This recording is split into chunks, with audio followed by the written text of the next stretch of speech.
భద్రాచలంలో రాజకీయం భగ్గుమంటోంది. కారు దిగి కాంగ్రెస్ లో చేరిన తెల్లాం వెంకట్రావుపై బీఆర్ఎస్ శ్రేణులు కన్నెర చేస్తున్నారు. వెంకట్రావు రాజీనామా చేయాలని డిమాండ్ చేస్తూ ఘాటు వ్యాఖ్యలు చేశారు ఎమ్మెల్సీ తాతా మధు. అందుకు ధీటుగా కౌంటర్ ఇచ్చారు వెంకట్రావు. మీకు నిజంగా నీతి నిజాయితీ చీము నెత్తురు ఉంటే మీరు భద్రాచలం బిడ్డ ఈ త్యాగాల గడ్డ మీద పుట్టినటువంటి వారైతే తక్షణం మీ యొక్క శాసనసభ సభ్యత్వానికి రాజీనామా చేయండి. మీకు నిజంగా ఆ 3 అక్షరాలు ఎమ్మెల్యే అనే ట్యాగ్ మీకు లేకపోతే కాంగ్రెస్ పార్టీ నాయకులు కనీసం మిమ్మల్ని పలకరించే వాళ్ళు కూడా కాదు, మీకు మంచినీళ్లు కూడా ఇచ్చేవాళ్ళు కాదు.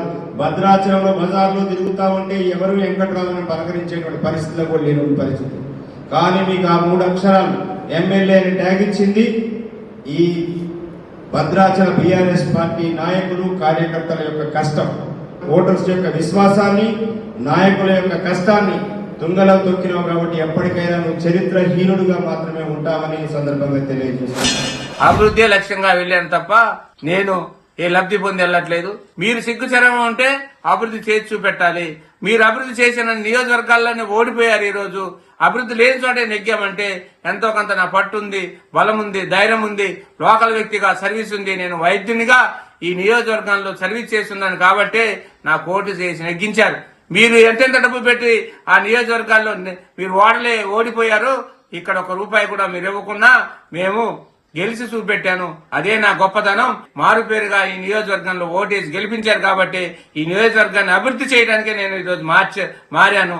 నీకు దమ్ము ధైర్యం ఉంటే ఇప్పుడు కూడా నీకు 3 సంవత్సరాలు ఉంది. నీవేమని తీసుకొచ్చి ఈ నియోజకవర్గంలో నీకు సంబంధించిన ఫండ్ ఎక్కడన్నా 1 రూపాయి ఇచ్చేవాని అని అడుగుతున్నాను నిన్ను. ఈ అభివృద్ధిలో భాగంగా నీవు ఏం చేసావు, నీకు అసలు సిగ్గు శరం ఉందా అని నేను అడుగుతున్నాను. అభివృద్ధి భాగంలో అసలు నీ ముఖం ఎవరికని ఇక్కడ తెలుసా అని అడుగుతున్నాను నేను. నువ్వు ఎమ్మెల్సీ అయిన తర్వాత నీ ముఖం ఎవరికని తెలుసు. సిగ్గు శరం గురించి నన్ను అడగడం కాదు, నీకు సిగ్గు శరం ఉందా లేదా అడుగుతున్నావు. ఒక గిరిజన ఎమ్మెల్యేని పట్టుకొని మీరు అంటే ఏదైనా పడతారనా, అంటే గిరిజనులు అంటే ఏదైనా పడతారనా మీ ఉద్దేశం?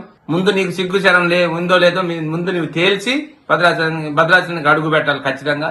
లేని పక్షంలో నీ బట్టలు ఓడదీస్తారు ప్రజలే, కార్యకర్తలు గుర్తు పెట్టుకొని స్ట్రైట్ గా వాళ్ళకు నేను తాతా మధు గారు చెప్తున్నాను.